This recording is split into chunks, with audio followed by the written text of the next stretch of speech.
tratamientos, las anemias ferropénicas microcísticas son anemias crónicas, porque las ferropénicas también pueden ser normocíclicas, que hay que entender por qué, pero siempre son hipocromáticas. Bueno, como su nombre indica, está presente en estado de déficit de hierro. ¿Por qué hay déficit de hierro? Ahí ya depende de varias situaciones. Puede ser, la anemia depende, o sea, su desarrollo depende de la velocidad de aparición de la anemia y la capacidad de regeneración que tenga el cuerpo. Y esto depende de los depósitos de hierro que tenga. Vamos a suponer que el paciente tiene un sangrado, entonces va a requerir mayor producción de glóbulos rojos. Si el paciente no tiene los depósitos necesarios de hierro, va a tener anemia ferropénica. Entonces depende de factores de destrucción o de anemia y de la capacidad de regeneración. Entonces depende también del sexo, la edad y su relación con la absorción y la pérdida. ¿Cuáles son las manifestaciones clínicas? Además del síndrome anémico, se van a presentar manifestaciones clínicas propias de la ferropenia. Y ahí tenemos las manifestaciones. Una de las causas es la estomatitis anular, molestias linguales, atrofia de las papilas gustativas, sequedad de boca, caída de cabello, coiloligia, que es cuando las uñas adquieren una forma de cuchara, fragilidad buqueal, las uñas se vuelven frágiles, quebradizas, y pica. Esta es una característica importante. La pica es la compulsión por comer tierra o comer hielo. Es muy frecuente la tierra en los niños y hielo en las gestantes. Pirosis, síndrome de pierna inquieta, cefalea, menor tolerancia al ejercicio. Esto se debe a la hipoxia. Entonces, y una de las características, la anemia ferropénica, la anemia en sí empeora el pronóstico de los pacientes con cardiopatía isquémica, insuficiencia cardíaca e insuficiencia renal. Entonces, en estos casos se debe ser más agresivo en el tratamiento. Generalmente, nosotros ya transfundimos a los pacientes con insuficiencia renal aguda o cardiopatía isquémica con hemoglobina 10, 9, dependiendo de la tolerancia. Esas son las excepciones, empeoran o no. Causas. Y acá es importante que tengan en cuenta la clasificación. Aumento de las pérdidas. Puede ser pérdidas agudas, por ejemplo, una hemorragia aguda, un aborto, traumatismo con lesiones, o pérdidas crónicas, que son las causas más frecuentes. Pueden ser gastrointestinales, sangrados inaparentes, próstata, hiperplasia prostática, es muy frecuente en la mayoría de los pacientes. O puede ser metrorragia, hipermenorrea, todo lo que tiene que ver con la parte ginecológica. Entonces, después también puede ser por disminución en la absorción, generalmente asociado a alimentos, y lo más frecuente, o si no fármacos, lo más frecuente es que se persista la anemia a pesar del tratamiento porque se consume calcio. El calcio interfiere en la absorción de hierro. Eso deben saber. Cuando tratan gestantes, el calcio se da en una hora, el hierro se da en otra hora. No tiene valor las multivitaminas. Otro problema puede ser la enfermedad celíaca, que son absortivos, infección por Helicobacter pylori, gastritis atrófica, gástrico, y también los pacientes que están con insuficiencia renal crónica también tienen cierto grado de anemia ferropénica. Y aumento de la demanda, niños, adolescentes, embarazo y lactancia, es decir, se produce más, pero puede ser que no tengan los recursos suficientes para hacer frente a esa necesidad. Entonces, atiendan bien. Las anemias producen por ende, las anemias ferropénicas pueden ser agudas y pueden ser crónicas. Las crónicas son las específicas, estas van a ser normocíclicas.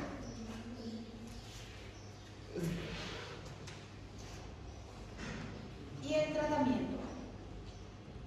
El tratamiento de la ferropénica depende de la causa. Idealmente tenemos que ver por qué el paciente tiene anemia ferropénica. No siempre se da hierro, vía oral. Entonces, la decisión radica en la vía de administración, si va a ser oral o va a ser intravenosa. Y depende también de varios factores. Tiempo de aparición, disponibilidad y tolerancia del paciente, porque el hierro no se tolera muy bien. Entonces, sobre todo en los ancianos y en las mujeres embarazadas, o que tengan algún tipo de enfermedad subyacente donde no va a absorber el hierro.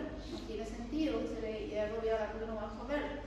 Y también hay que ver si ya se inició vía oral y fracasó el tratamiento con el frecuente. Bueno, el tratamiento, anemia ferropénica, se puede utilizar. Hay dos tipos de hierro, el férrico y el ferroso. El férrico tiene mayor absorción, no interfiere en la comida. Pero generalmente el ferroso sí es un poquito más barato, pero es muy difícil. Entonces, ¿qué hay que recomendar? Sulfato ferroso se aconseja acompañar con algún tipo de cítrico, jugo cítrico, no agua, un poquito de limón, naranja, algo, y tiene que ser por lo menos 30 minutos antes del desayuno, por lo menos debe haber un espacio de 30 minutos antes y después de la medicación para que se pueda mejorar la absorción. Usted tiene que estar con el estómago vacío y algún cítrico. Entonces, generalmente la dosis de hierro elemental es de 150 o 200 miligramos, son preparaciones estándar. Y hay que ver, no dar con las comidas, alejado de las comidas, incluyendo café y té, y no dar con calcio. El calcio interfiere en la absorción. Importante para la gestante. Efectos secundarios, sabor metálico, náuseas, dolor de estómago, etc. Entonces, siempre es muy frecuente esto porque los pacientes no toleran, sobre todo las gestantes. Después tenemos hierro endovenoso. Generalmente el hierro endovenoso es cuando el paciente no va a absorber o no tolera el hierro venoso, que es muy frecuente. Entonces, valorar ciertas situaciones. Entonces, se recomienda administrar 120, si el paciente puede tener alergia, antecedentes de alergia, algún tipo de medicamento. Antes, lo ideal es darle de precaución, porque es muy alergeno, algún tipo de corticoides. Y generalmente se espera que haya respuesta al mes recién del tratamiento. O sea, esperen que hoy le van a dar hierro y mañana el paciente no va a tener anemia. Entonces, es un poquito la dinámica del tratamiento. Después tenemos una anemia que se llama anemia de la enfermedad renal crónica. La anemia de la enfermedad renal crónica es muy frecuente, es frecuente la enfermedad renal crónica. La enfermedad renal crónica no implica que el paciente esté en diálisis. Hay 5 tipos de, 5 grados de enfermedad renal crónica. Entonces, cualquier paciente diabético al azar ya va a tener enfermedad renal crónica y ya se espera que tenga este tipo de anemias. Anemia asociada a la insuficiencia renal es un hallazgo bastante frecuente en pacientes con enfermedad renal crónica, sobre todo los pacientes diabéticos, y aumenta el riesgo cardiovascular y la mortalidad. Por eso es importante en los pacientes con comorbilidad asociada tratar la anemia. Se relaciona con el empeoramiento de la función renal. Si el paciente está con anemia, empeora la tasa de filtrado glomerular, es decir, disminuye. Entonces, tienen que tener en cuenta, por eso se trata de manera más agresiva en estos pacientes. La etiología es multifactorial. La anemia asociada a enfermedad renal crónica se debe a muchas causas, pero lo más importante es que los pacientes con enfermedad renal crónica no producen eritropoyetina, que es el inicio de la eritropoyesis. Además de que no produce eritropoyetina, tenemos un estado inflamatorio crónico.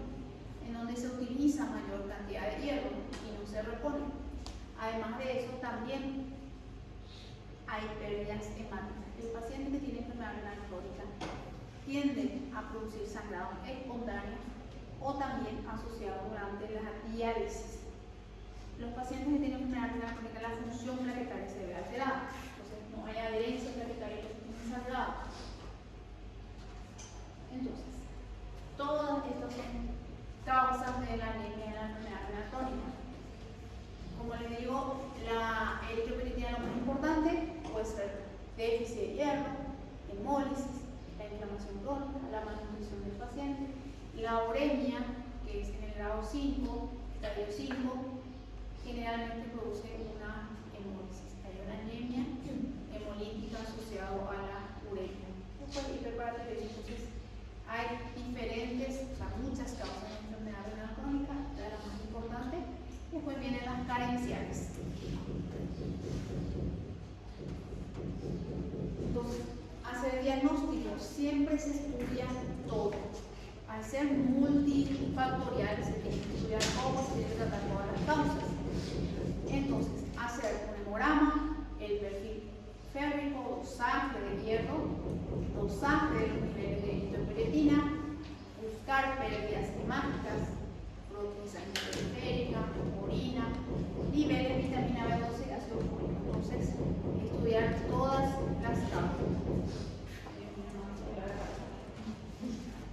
Bueno, el tratamiento, se trata la causa. La causa más, o sea, el tratamiento más frecuente es administrar eritropoyetina sintetizada. Entonces, hay eritropoyetina sintética y se utiliza de manera semanal para ese uso. Entonces, la eritropoyetina se utiliza cuando la hemoglobina por debajo se hace todo el estudio y entonces se indica la hemoglobina debajo de 10. Por eso es más agresivo. Normalmente las transfusiones son la hemoglobina de 7. En este caso ya es más agresivo con la hemoglobina de 10 porque empeora el pronóstico del paciente. Entonces, las transfusiones solamente están indicadas en pacientes sintomáticos, en caso de cirugía o en caso de complicaciones hemorrágicas, porque el paciente puede sobrecargarse, entonces un poquito, pero generalmente lo que se hace son transfundir durante la diálisis. Y el objetivo para todos los pacientes con enfermedad renal crónica es tener una hemoglobina de 11 a 12. Sí o sí, a como de lugar. Bueno, esto es una anemia de enfermedad renal crónica. Esto les voy a dar un cuestionario, a ver si me responden. Para este debate, si no me responden, no se va.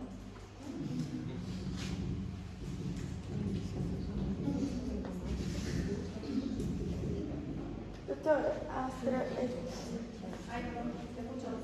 as transfusões, nesses casos das anemias associadas à enfermidade renal crônica, é para sintomático, cirúrgico e? Sintomático, quirúrgico o que tengan antecedentes sangrados, que generalmente sangran durante la diálisis. Tá. Pregunta 1. Ante una mujer de 22 años de edad que acude al servicio de consultorio por fatiga, astenia, somnolencia y fragilidad de uñas, además, palidez cutánea de aproximadamente 3 meses de evolución. Los síntomas empezaron posterior al parto. Actualmente su hijo tiene 3 meses. Niega otras patologías de base. Ante la sospecha de anemia se solicitó un hemograma. ¿Cuál es el tipo de anemia esperado?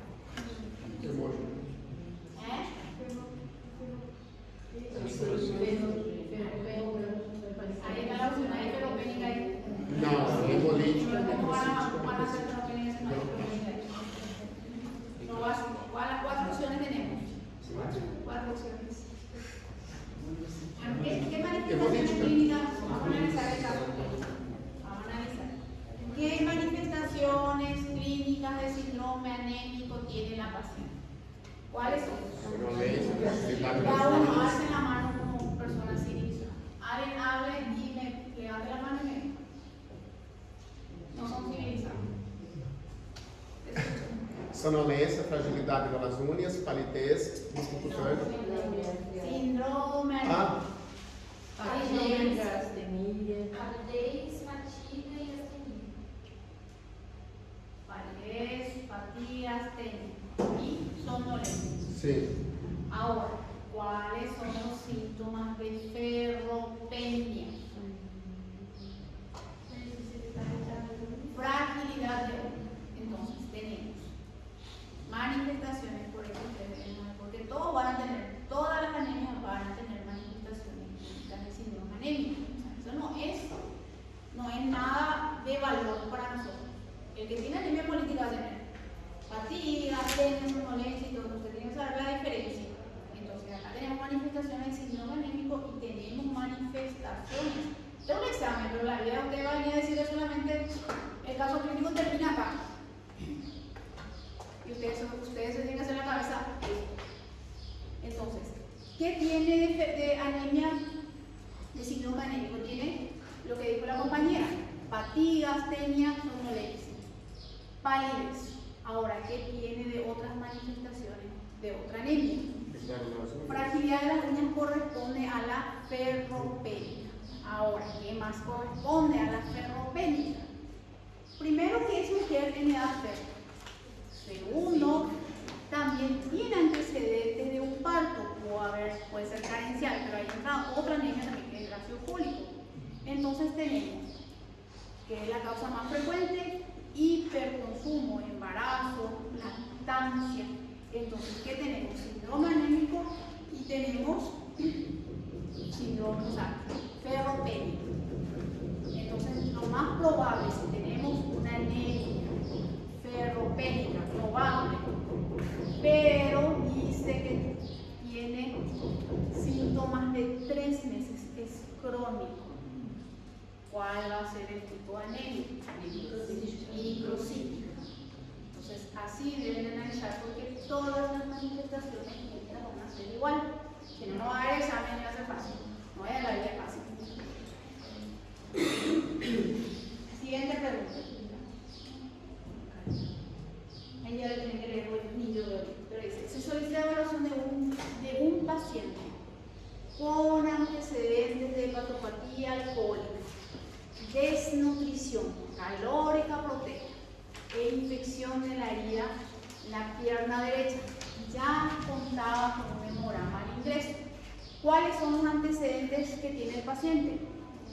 Crónico, hepatopatía alcohólica y desnutrición. Entonces ya sabemos que va a ser carencial. Y ahí vemos cuáles son las anemias asociadas al etilismo. Había la megaloblástica. Después, infección en la herida en la pierna derecha. ¿Por qué es importante la infección en la pierna derecha? Porque estamos hablando de anemia. Pero construye el síndrome. Son enfermedades. Las pacientes con anemia megaloblástica tienen enfermedades frecuentes infecciosas, porque tienen leucopenia también. Entonces, acá. No se ve muy bien, pero les voy a decir. Porque tiene una hemoglobina disminuida de 10.8, el valor de referencia es 11, y además tiene un volumen corpuscular de 99 y el valor de referencia es 95. Es decir, ¿qué tenemos? Tenemos hemoglobina baja y volumen corpuscular alto. A eso tenemos por laboratorio. ¿Okay? ¿Cuáles son las opciones de respuesta?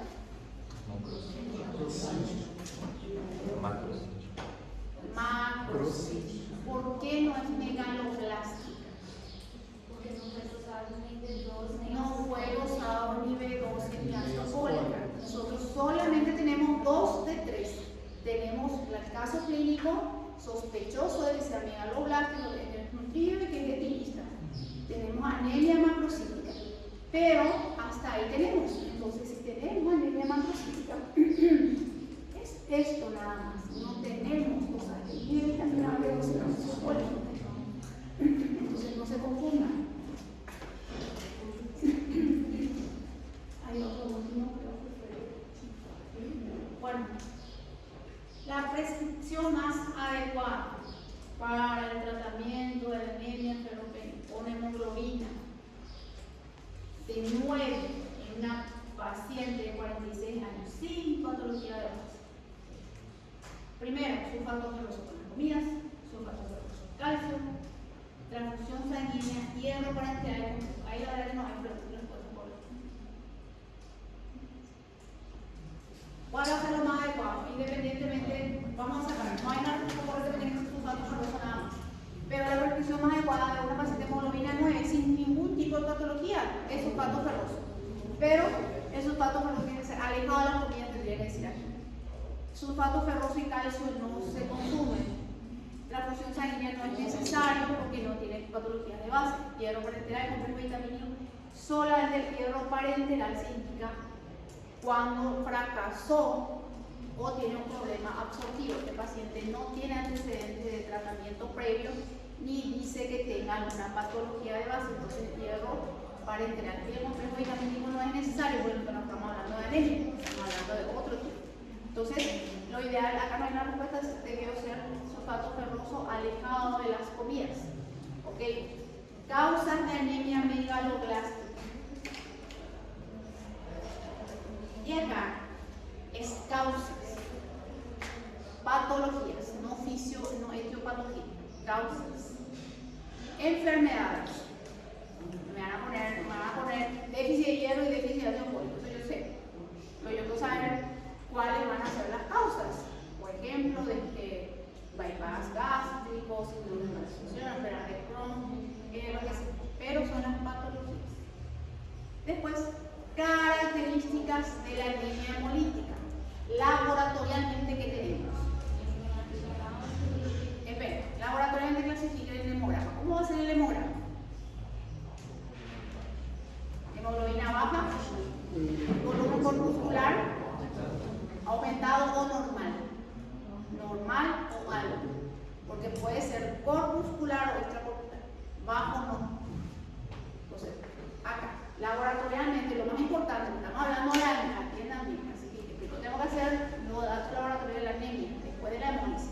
Entonces, vamos a tener anemia hemoglobina baja, volumen corpuscular normal o alto. Punto 1. De hemólisis, ¿qué vamos a tener?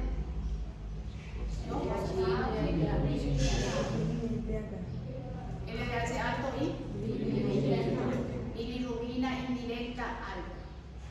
Ok. Clínicamente, ictericia.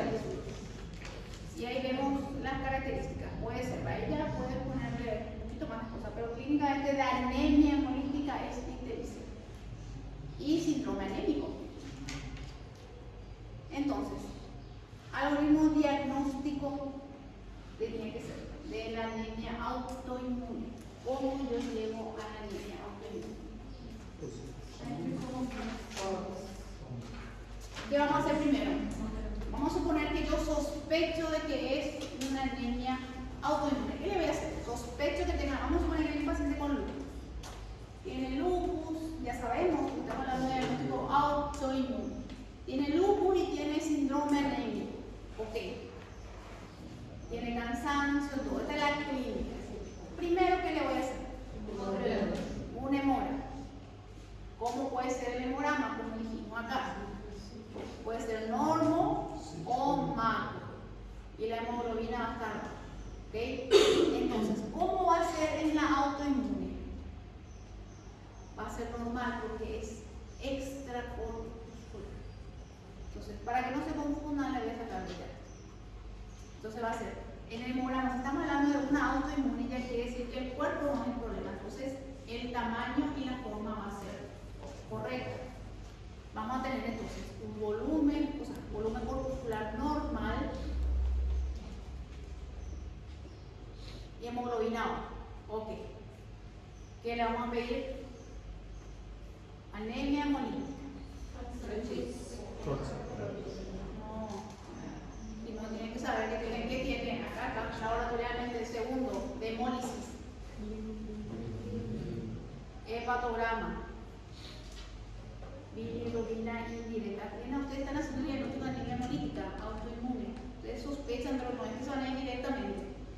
Bilirrubina indirecta y el LDH va a estar aumentado. Ok. Después, prótesis de sangre periférica. El prótesis de sangre periférica va a ser normal. Después, por eso, porque el proteína de sangre bíblica es normal, vamos a darle un test de Coombs. Y este va a ser positivo. Y entonces, tienen todo esto, este negativo, este positivo, y sospecha, porque la sospecha es clínica. Sospecho que sea lupus, anemia hemolítica por lupus, porque es frecuente. Una cosa que ustedes sospechan, ustedes tienen que demostrar, eso hay laboratorio para demostrar. Ustedes no pueden asumirlo simplemente porque ustedes ya leyeron. No, tienen que demostrar, eso hay laboratorios. Una cosa es la sospecha clínica, otra es el diagnóstico. Entonces, por más que parece muy evidente, tienen que demostrar lo que ustedes sospechan clínicamente. Entonces, esa es lo que se tiene que hacer con pacientes con enfermedad autoinmune, anemia autoinmune. Bueno, ¿alguna pregunta? Voy a tratar de mirarle un caso clínico para que a veces pasa. A senhora explicando, fica fácil. A senhora explicando, fica fácil. Vean.